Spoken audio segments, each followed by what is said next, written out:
All right. Welcome to this week's edition of Level Up with Laiken. If you are looking for tangible tips to grow your law practice and the mindset you're going to need to do it, please hit subscribe. I interview a new attorney each week who has successfully implemented the strategies they're going to talk about to scale up their own firm. And this week, I am very excited to have Michelle Fonseca-Kamana on. She is the owner of West Coast Lemons, but her path to lemon law was certainly untraditional at best. Michelle, I want to let you tell your story, but if you wouldn't mind, please let everybody know where they can contact you if they have further questions or commentary after today's discussion. Absolutely. Thanks for having me first and foremost, Ashley. So my name is Michelle Fonseca-Kamana. I am the owner of West Coast Lemon. So you can always contact me at our office line. It's 714-804-5546. My website, westcoastlemons.com, also has all of my contact information. So if you want my email address, everything's on there, and I'd be happy to get back to you. Yes, and Michelle was talking to me about her journey to lemon law. Actually, let me go back even further, her journey to law school. And she described herself as a combination of My Cousin Vinny and Legally Blonde. So Michelle, maybe you could tell everybody that story because it was so cute. So I wasn't one of those people that knew I was destined to be an attorney. I hit a crossroads in college at UC Santa Barbara where I was either going to get my master's in communication or I was going to do this other something else. And so everyone told me, get internships, see what you like to do. And of course, I landed the most untraditional internship you could think of as, a UCSB sorority girl. I landed an internship with the Santa Barbara County Probation Office. And so every, day I had to work, I would go directly to the Santa Barbara County Jail and I would interview inmates and write recommendations as to whether they should be released on their own recognizance or not. So I did that for a few months and realized, this is something that I am actually very passionate about, but I wanted to take it a step further. So instead of just writing recommendations, I wanted to be the one actually advocating for these individuals. So I literally called my dad up one day and said, "Hey, Dad, I think I'm going to go to law school." Very much like, Elwood's journey in Legally Blonde. And I Googled, what do I need to do to get into law school? I've never thought of this before. Found out about the LSAT, took it, went to USD Law, and kind of the rest was up from there. Amazing. And what law school did you end up going to? USD, University of San Diego School of Law. Okay. And then when you graduated from, well, first of all, was your family shocked? Yeah, we don't have any attorneys in the family. So I was the first one in. I'm first generation here. So it was always expected of me to, go into higher education and, kind of kick ass at all that. But as far as being an attorney, that was out of left field for my family, and they were supportive, but they were kind of as confused as I was at the beginning about what the process entailed. Okay. And then you take the LSAT, you go to law school, you pass the bar. What happens after that? So I get my first attorney job at a private criminal defense firm in Fresno, California. And so for someone that was born and raised in Southern California, that was a huge shocker. As far as, somewhere to live, they actually have seasons. And so my little skirt suits in the winter weren't exactly kosher.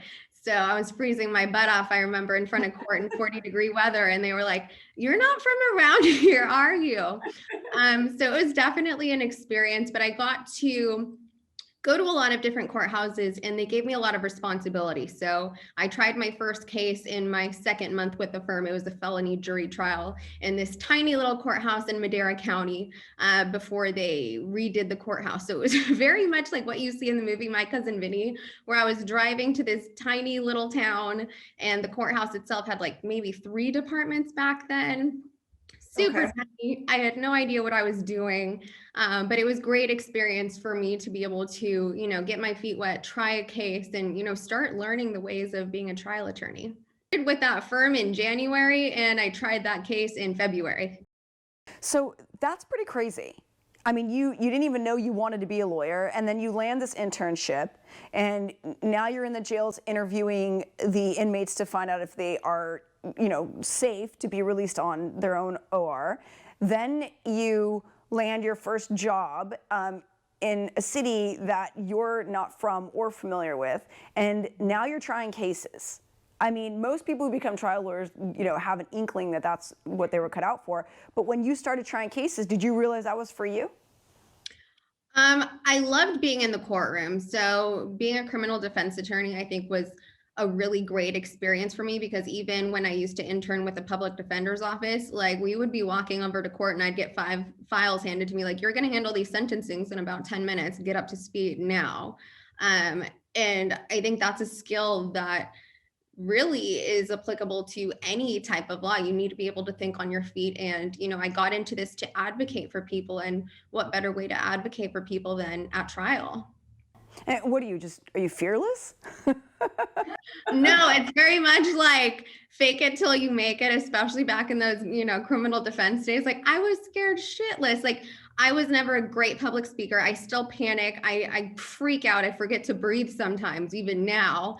But it was just a matter of perspective. This isn't about me anymore. It's not about how I'm being perceived, if I mess up on my opening statement, closing argument, whatever.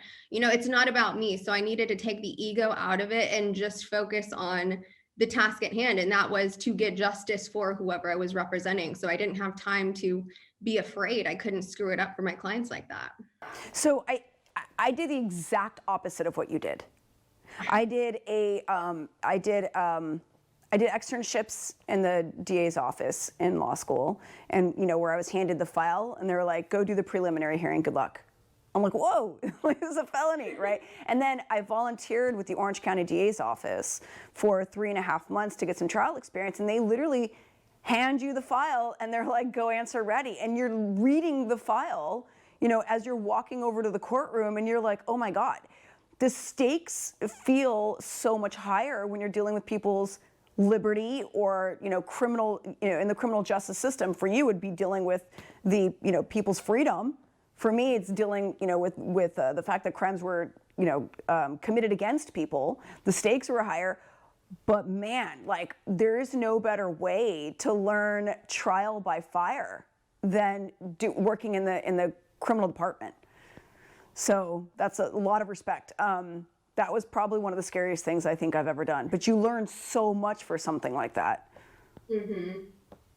So then you complete that job, right? How long were you doing that for?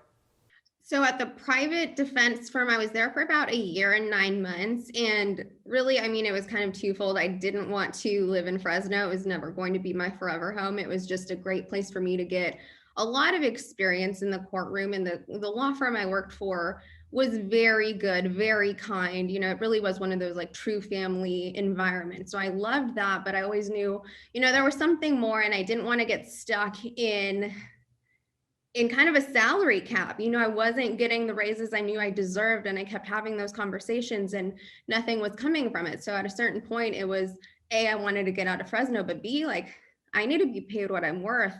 And I knew I was, worth more than what they were paying me at the time. So I started applying for jobs out in San Diego because I wanted to get back to kind of my roots of where I was in law school. And so I applied to random jobs, and I knew a lot of criminal defense attorneys in Fresno. They built their practices doing both criminal defense and doing, some type of civil litigation. So like personal injury was very common. And they explained to me, one of them pays the bills and the other one is kind of your passion project. So I kind of knew in the back of my head, I might need to diversify in the future, or, be able to have different types of skills if I want to make myself valuable to another firm. And so I applied to different civil litigation jobs and just happened to land into a lemon law gig. So it was the first interview I did out of that batch of resumes I sent out, and I got the job that same afternoon. So I started doing lemon law that way.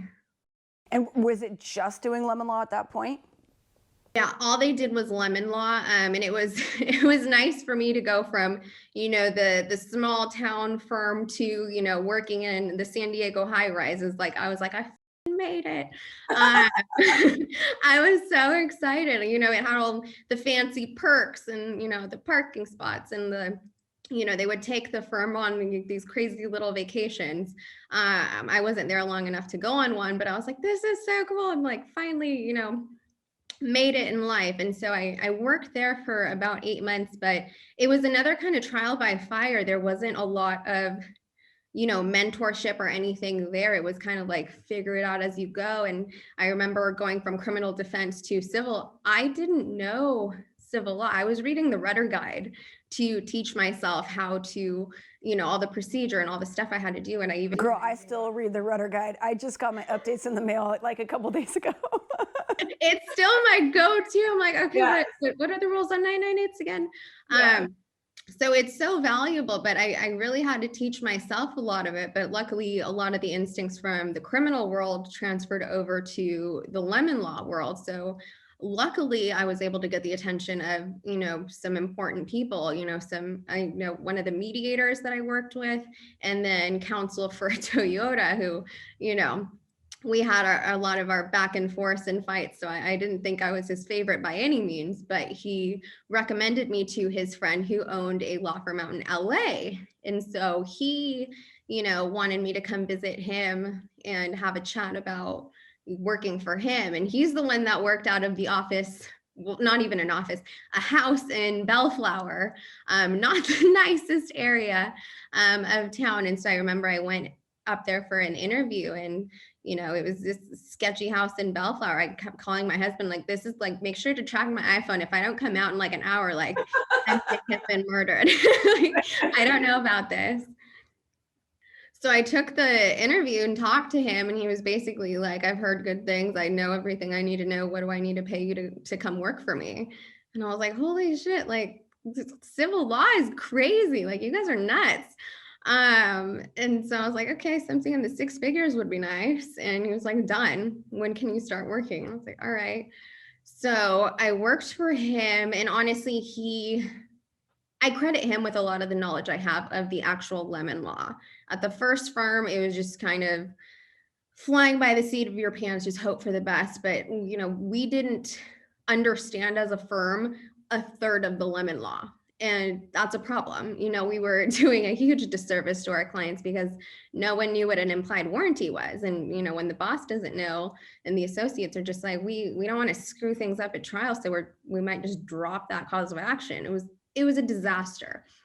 So I started working for this guy, and he truly knew the law inside and out. And he basically put me through a little lemon law boot camp, and it pissed me off because he'd assign me cases to read every week, and then he'd quiz me on them, and he You know what? I kind of like him.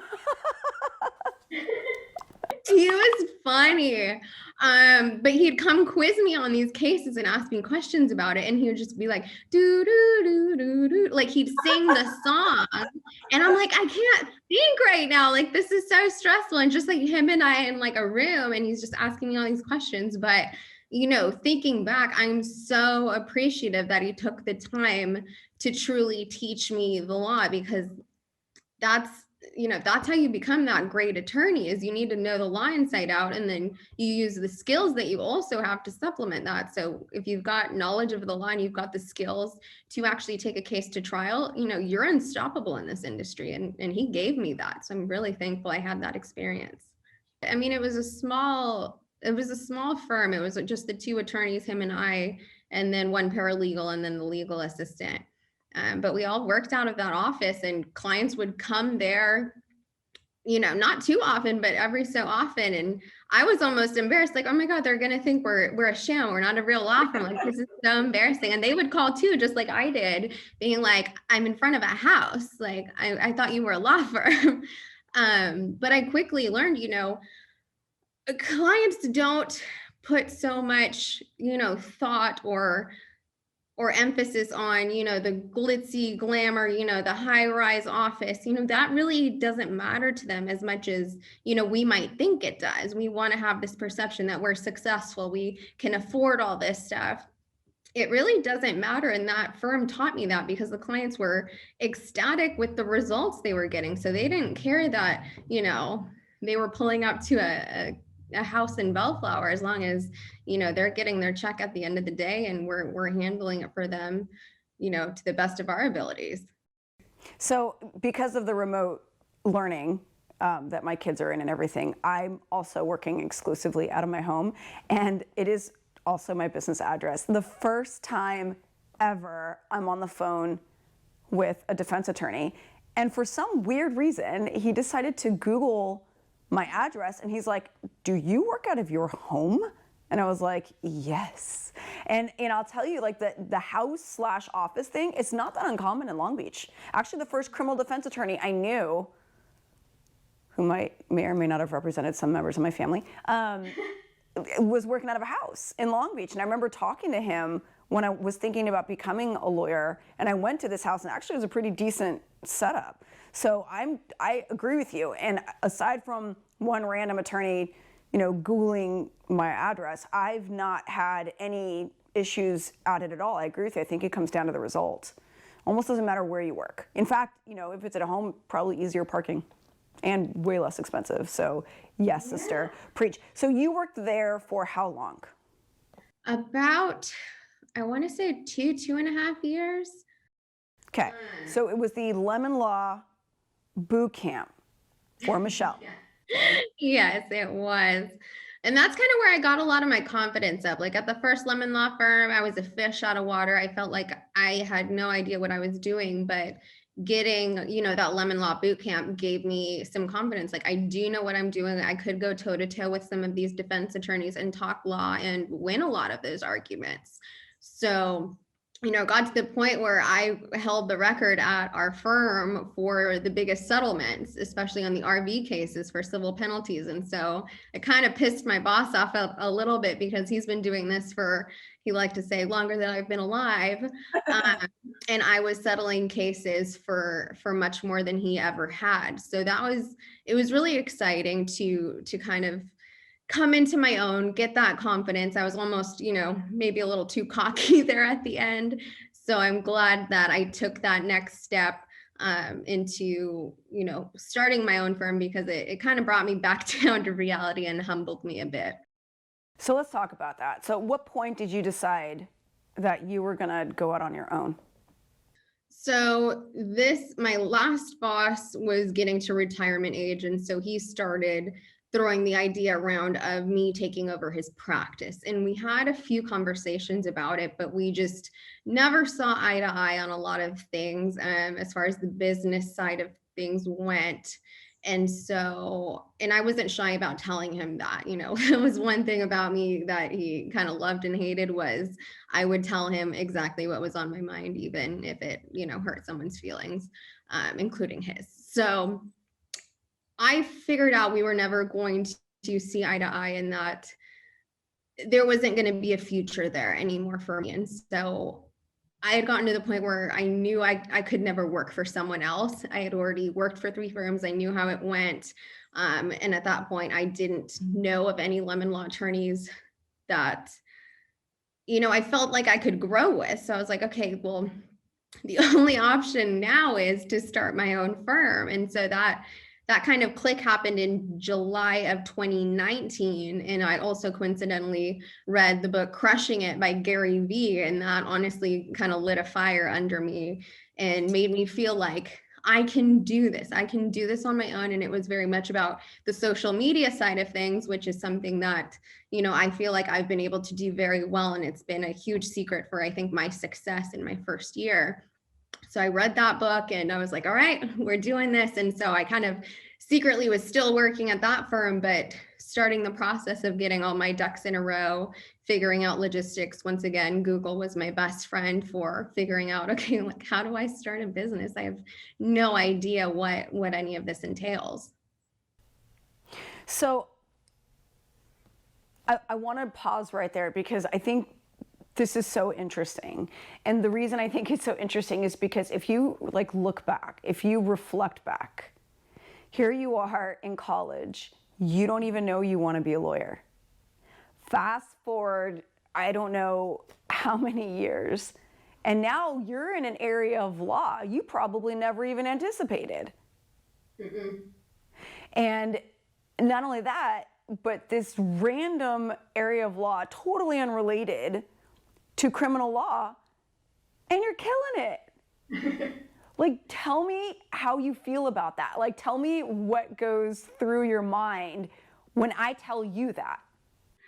It's kind of like one of those like, haha, I did it kind of moments, because in law school, even like all my worst classes were civil procedure, torts, like everything civil related was just like, you might want to turn back, like this isn't for you. And I excelled in all the trial advocacy, criminal defense classes, evidence. And so everything that everyone had kind of been telling me my whole legal career was, you're not good at this, you're not cut out for this, you're not a good legal writer, you're not good at civil law, you should stay in your lane, basically. And I'm so glad that I didn't let myself get pigeonholed in this criminal defense world. I love it, I still have a passion for it, but I've also found this other area of law that has allowed me to thrive as a niche practice. And I still get to help people and advocate for people, and I still get to fight for the underdog. So I'm so proud of, my journey, and the fact that I never let myself get in my head about something, because it was really scary changing areas of law. And then, taking the jump to starting your own law firm when, being an attorney and being a business person was never in the cards for me. And now, here we are, and I'm doing it. Did you, when you decided to go out on your own, and I think this is something we talked about on the phone, being a lawyer and being a business owner are two very different things. And I know that the former does not come naturally to me the way that it comes to other people. Lawyer, I've been doing that long enough to where I feel competent enough to do that comfortably. I feel like the business side of it is, partially, yes, you can learn it from other people, but there are some things that you cannot learn until you go through it. And I know, at least for me, especially as a female law firm owner, and at the time when I opened my practice, I didn't know a lot of other women that were doing it. I had a lot of negative self-talk in my head. Like, you're not smart enough to figure out QuickBooks. You're not smart enough to figure out profit and loss statements. Like, what are you thinking? Like, you need, same thing you said. Like, I was telling myself, you need to stay in your lane. The lane is lawyer lane. Did you go through any of those thought processes when you decided to open your own business? Absolutely. Like, the business side of it was completely foreign to me. And, something that, luckily, working for 3 other firms and 3 other attorneys, and I guess business owners too, was realizing they didn't know what they were doing either. They were learning as they were going. They just didn't let that self-doubt get in their head. But, there were a lot of questions that I would ask them, and they had no idea. And so that realization of, no one really knows what they're doing, especially not at the beginning. Like, you will figure it out. You seek out the resources. We've got Google, we've got, different, business books. Like, I read, there were 3 books that I think for me were pivotal. Crushing It by Gary Vee, The Lawyerist book, it's like the small firm roadmap. That gave me a big picture of, okay, these are kind of the inner workings of a law firm that I need to be aware of, be able to work on. And then another book was Profit First. I can't remember who wrote that one, but that book, from a business perspective, was amazing because it allows you to not get sucked into the vortex of spending too much on your overhead. You're always going to make sure to be profitable. And in my situation, I didn't have a choice. Like I was the sole income for my family. Like I'm just married. I don't have kids, but between my husband and I, he was still in school getting his teaching credential. So we've been on just my income for a long time now, and we were used to that. And then so to give that up, to go into the unknown of I don't know when I'm going to get checks again, I needed to have a system for when those checks came. I needed to put some money towards the business. I needed to put some money towards taxes. I needed to put some money towards my own salary because I wasn't in a position to just feed the monster, feed the beast. I needed to feed, my rent payment and my student loan payments. I'm glad you said that because you're one of the first people I've talked to that has said that, right? So a lot of people that I talk to, and I think, if you are this person, like good for you, that's great. But I, like you, a lot of people say when you get a check, make sure you reinvest all of it into your firm. I can't. I've got rent, I've got 2 kids, like we have to eat. I don't have a spouse with another income. And I'm glad that you recognize the reality that some of us can't take all of the money that we get and put it back into the firm because we have to live. So for us, we've got that extra task of figuring out how to decrease our living expenses so we are taking as little as possible to continue to live and reinvest into the firm, right? Like, was that your reality? Yeah, it was like from the very get-go, I didn't see any income for the first, I think, 8 months. So it was all just kind of dreaming like, okay, when I get that check, I need to be very smart with it. I need to feed a lot of different things out of that. And, as business owners, you're in it to make a profit. Like you're not in it to feed this thing. You're in it so you can build something that's self-sustainable that, you can live off of. You don't need to spend 20 hours a day working on something, working yourself to death, maybe scaling too soon because all of your money is going into growth, growth, growth. You can still scale and grow, but progressively. And I think splitting up your income and being smart about where that's going is going to relieve a lot of financial stresses. And it's just going to keep you happier, and it's going to be a much healthier business. So the first thing I think of when I do get a check is how much of this can I reinvest in the firm and how, right? Like my thing is hiring right now. That's where I want that money to go because I realize that is going to be the most important thing for me scaling up. You, very unique and very different. And I am excited to say that I was able to come to JHQ an hour early and witness some of Michelle's magic. But one of the things that Michelle is known for is the social media content. And you got a lot of your cases for your niche practice off of Instagram, right? So I always knew I didn't have a whole lot of money to work with. So, you work with what you've got. And so social media is a great way to market yourself for free. You get to choose what you're putting out there. You get to engage with other attorneys. You get to build those relationships. So for me, it was not only helpful for going direct to consumer, it's also how I built, a network of attorneys because when I went out on my own, I didn't know anyone that owned their own firm.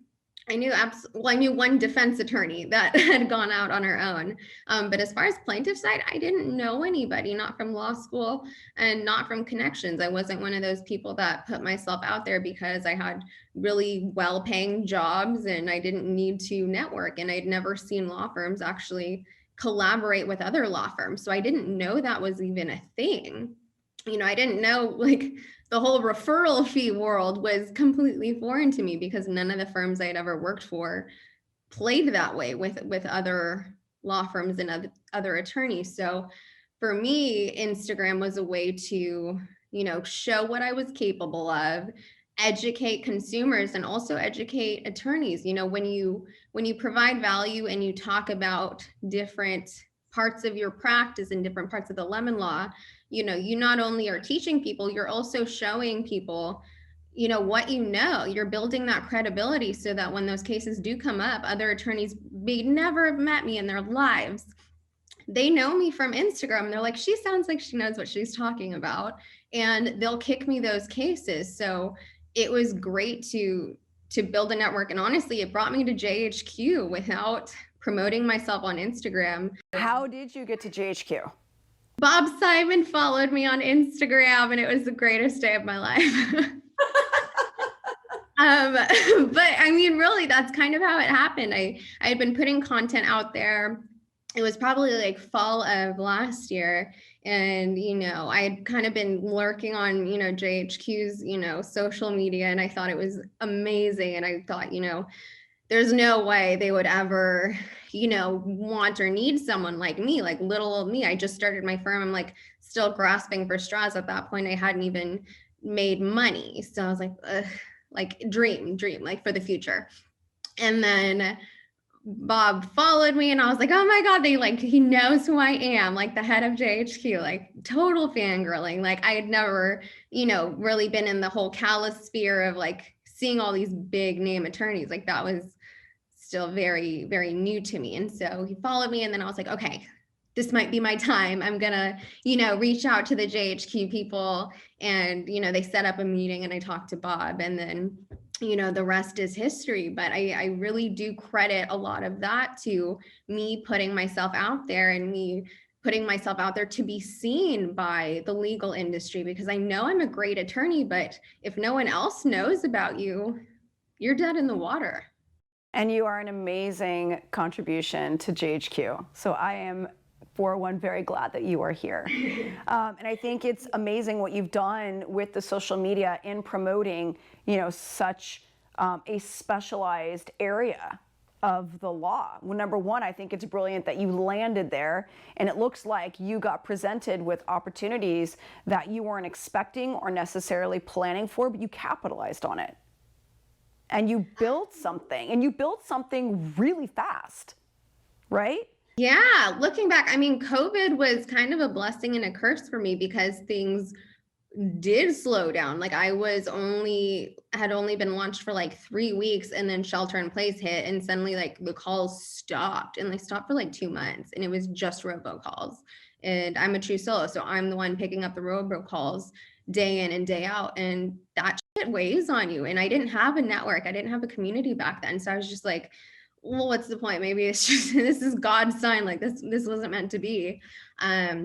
But luckily, something that we talked about was having, a partner that really supports you through this. And I'm lucky that I have my husband, who's kind of the yin to my yang. He's kind of the cool, calm, collected, always positive. So when I went to kind of those dark places in April, May, like no one cares. No one's following me on Instagram. It's like my parents, like they're the only ones on there. And so I just kind of felt like I kept hitting a wall. I was just talking to a wall, and I was like, well, what's the point? But he was like, just keep at it. The people that are going to keep going during this time are the people that are going to be successful, and not everyone's going to keep going. A lot of people are going to give up. And I kept hearing that from a lot of entrepreneurs, saying the people who make it through this are the people who are meant to. Because the way I looked at it, I was like, we're either going to come out of this screwed, or we're going to come out of this bulletproof. And I wanted to come out on the bulletproof side, right? So you got to keep going. And I think that what you've done during that time is truly amazing. So, looking back on everything that you've done, let me ask you this. 16-year-old to 20-year-old Michelle, did you ever see your future where it is now? Hell no.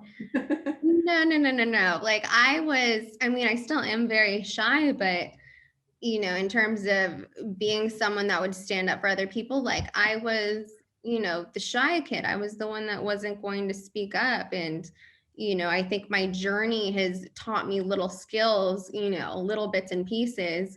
College, I started gaining confidence. I joined a sorority, and I like to say they slapped me with the sorority stick, and, taught me how to present myself, taught me, know your worth, don't let people walk all over you.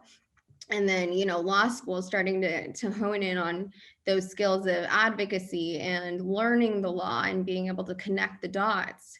It's like when you look back, you see the purpose behind every single choice you made and every move you made. And it's really powerful to look back, because back then I was like, I don't, things aren't going to work out for me.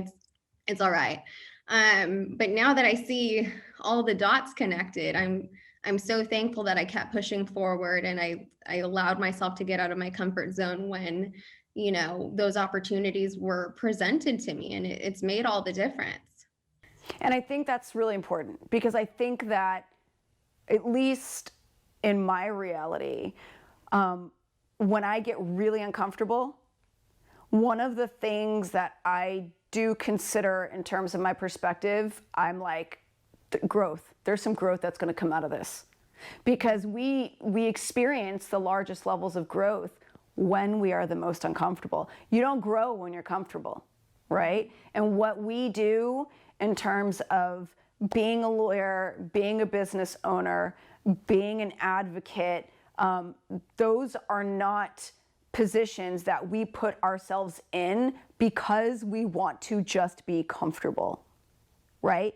We put ourselves in those positions because there is something deep down inside of us that keeps nagging, saying, you're made for more. You're made for more, right? Like you end up in the jails, and you're interviewing inmates, and there's something inside of you that says, I don't want to be just writing the reports. I want to be the one making the decisions. I want to be the one advocating, right? So and it nags you until you go to law school. Then you find yourself in law school. Now you're out. Now you're working for a criminal defense firm, trying cases because something inside of you said, you're meant to be in the courtroom. You're meant to be the voice that is speaking for these people. Then you turn around and you're in lemon law, and you're picking up an area. You could have come to Southern California and found another criminal defense firm, but something inside of you said, nope, you're supposed to go in this direction.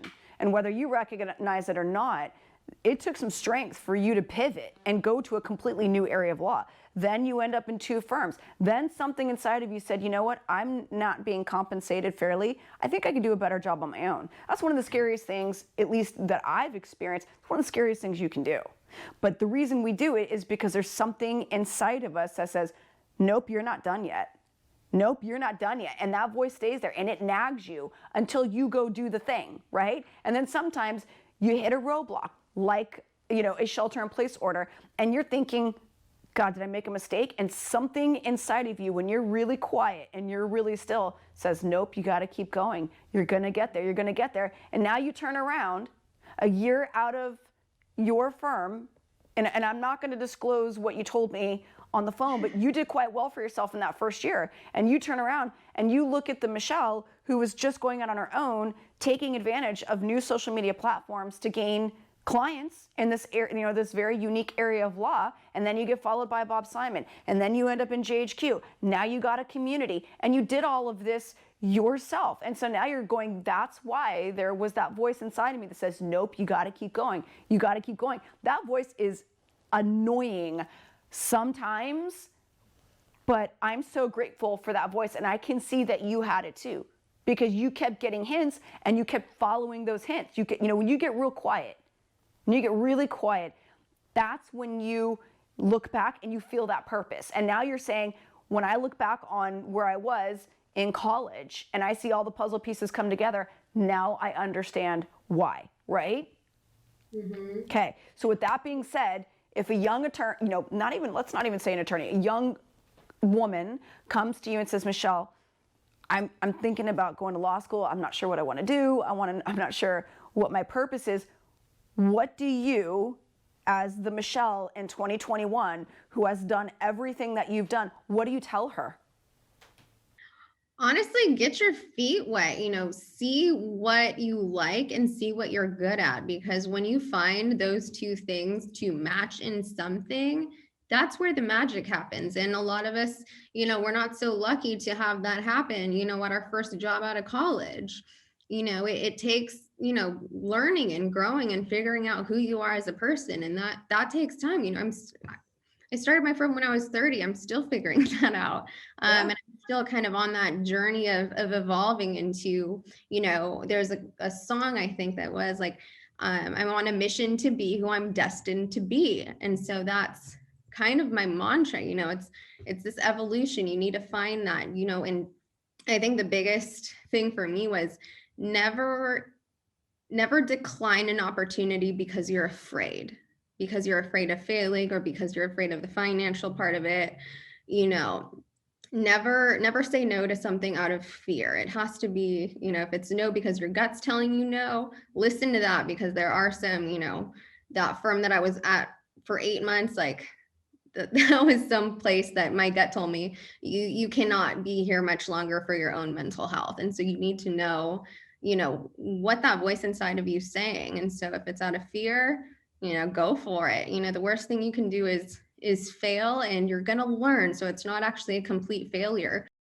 No, you fail forward. Yeah, this is what I tell people. I say you fail forward. As long as you're learning from something, as long as you're learning from that failure, it's not a failure, it's a learning opportunity. You got to fail forward. Absolutely. Well, I don't know anybody who has become a legendary anything that didn't fail more than they won, right? We all make mistakes. I look back, some of the stuff I did as a brand new solo, and I'm like, oh my gosh, why did I do that, right? Like, but now I know, like this is how, and I'm particularly hard-headed, so I don't learn as quickly as other people do. And my family likes to say, you're always late to the party, but you get there, right? You got to fail forward. But if, let's say you got the young woman who is a lawyer who comes to you and she's like, I'm thinking about opening my own office. What do you think? What do you tell her? This is what I did. Like, here's what I learned in my first year. Like, I actually have a Zoom chat with a woman who's about to launch her own practice next month. And so it's like, I didn't have someone really there for me to kind of show me the way. So it was a lot of Google and trial by fire and learn as you go for me. But we're now in this, well, at least I have this ability to teach the next generation. A lot of the next generation is actually a lot older than me. But it's just, we need to help each other out. It's about mindset, really. And it's hard for me to switch from the scarcity mindset to the abundance mindset, because, we're trained to be so uber competitive. And especially as lawyers, it's just like, it's my case, it's my fees, it's mine. And it's hard to just kind of let it go and refocus on, this is, we're in this career because we want to advocate for our clients. That's first and foremost. So as long as what you're doing is going to elevate consumers and help protect their rights, it doesn't matter if I'm the attorney on the case. If someone else can handle it just as well, why aren't we supporting each other? Especially as women, we can help each other out more than we really know. And it's funny that you said that, because I was actually thinking about that very topic on my drive here today. I was thinking about how, not just women in particular, but not just women, how lawyers, and we even talked about it on a Clubhouse last night, how lawyers would be doing so much better personally, professionally, all over the place, if we actually helped each other. And I was, doing a mental run through of my cases, and I'm like, who could I bring in on what case? Like, let's share the resources, like, let's share the love. There's more than enough business out there, And one of the things I think is very unique about JHQ is the women in JHQ, they don't compete with each other. That's not been my experience outside of JHQ, and that nonsense needs to stop. It really does. Like the female bashing that I've heard, putting other lawyers down, that nonsense needs to stop.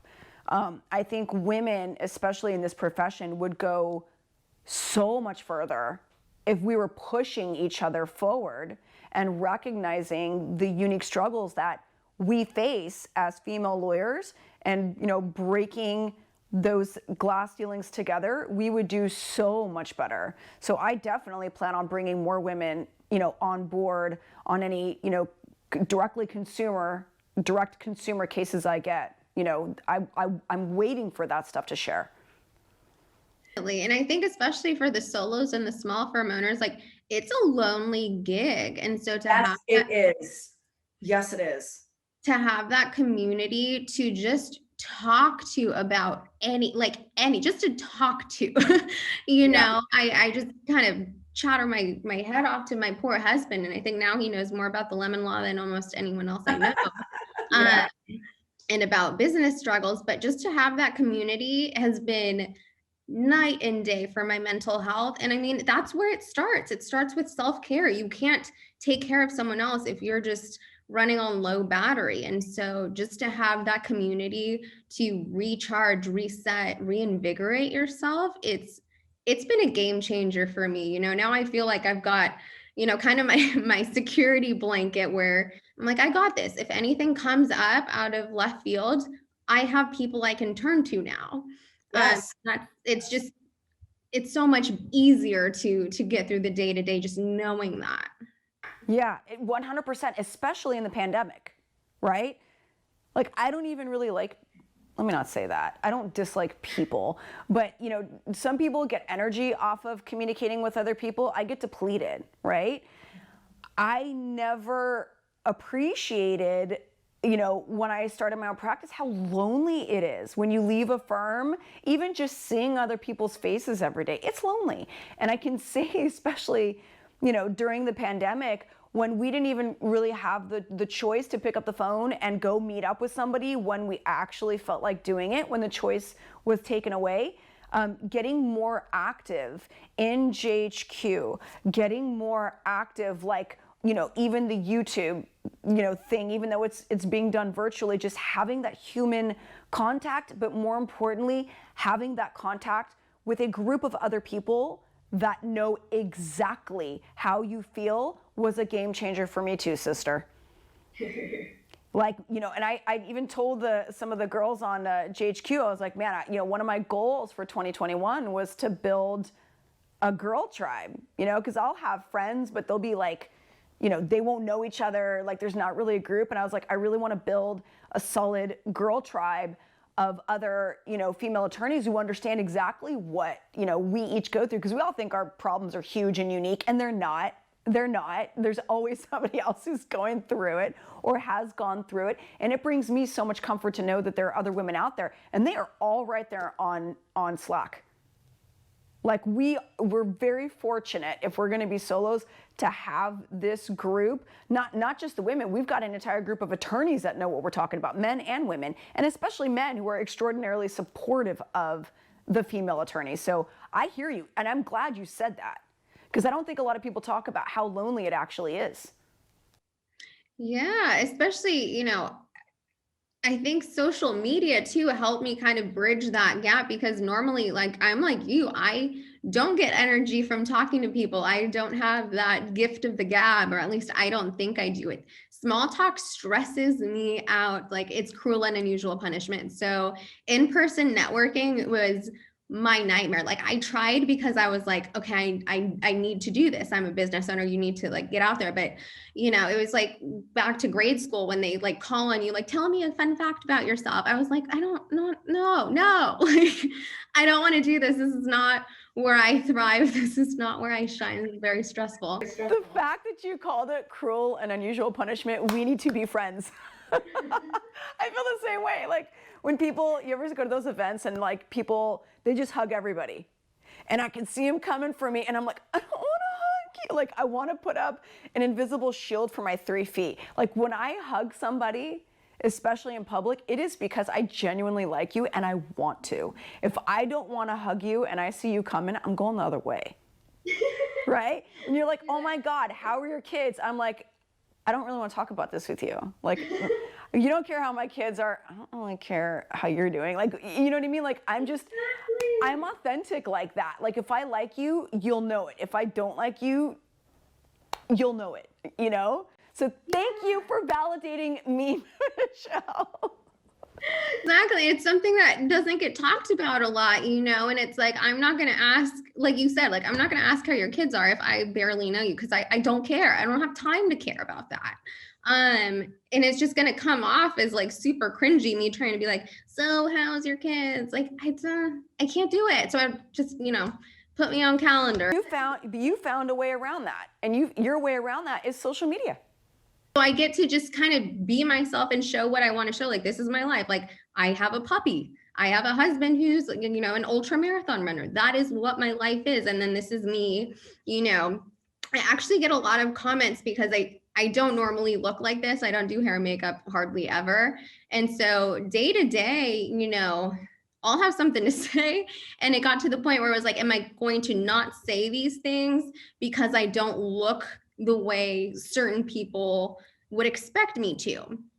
And so I was like, oh, it. Like, I'm going to get like a natural-ish filter on Instagram and say what I want to say. And so I've had a lot of, especially women attorneys, comment like, oh my God, you're so brave for putting yourself without makeup on social media. But I'm like, if you need someone that looks put together all the time, I'm not the right person for you. I'm uncomfortable with that comment.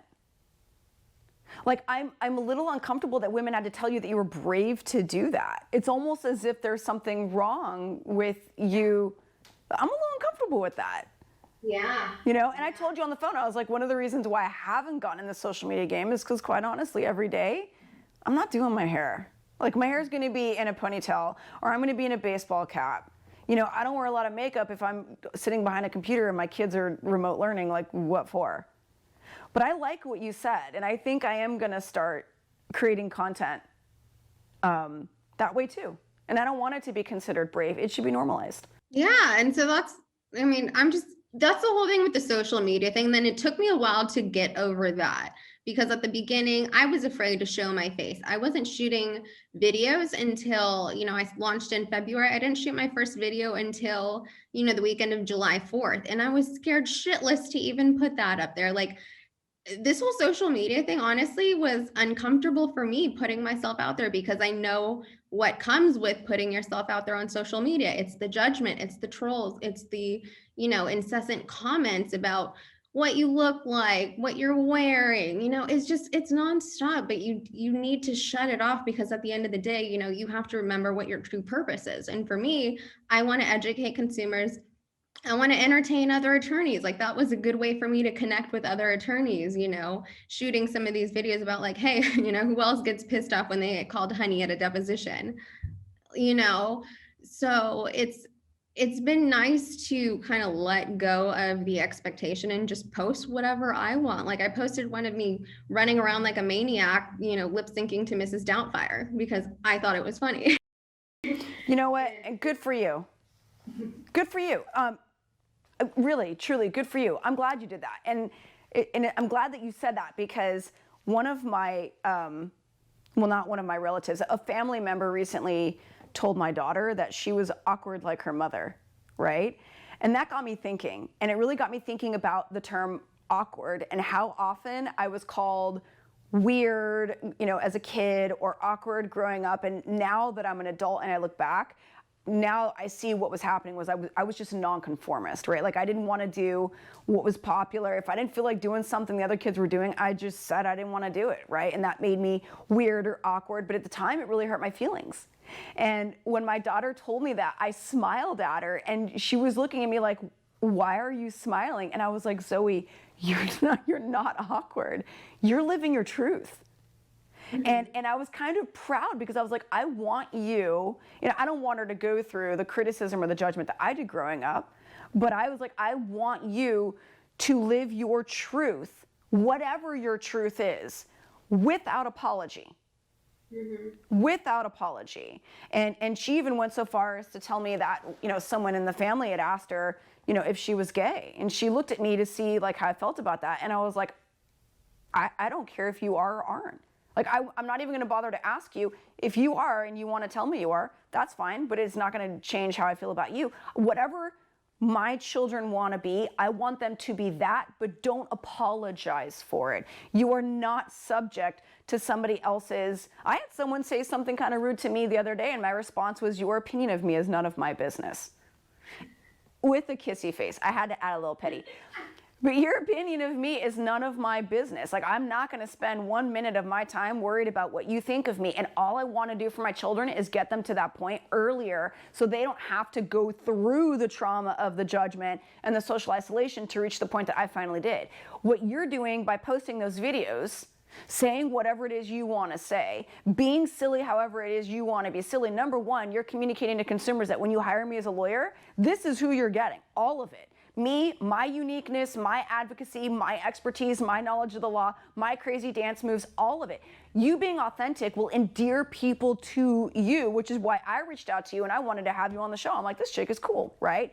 Number two, you are living your truth. There's nothing more liberating as a woman in 2021 than living your truth without apology. And if there is any lesson that I could teach my daughter, that would be the lesson.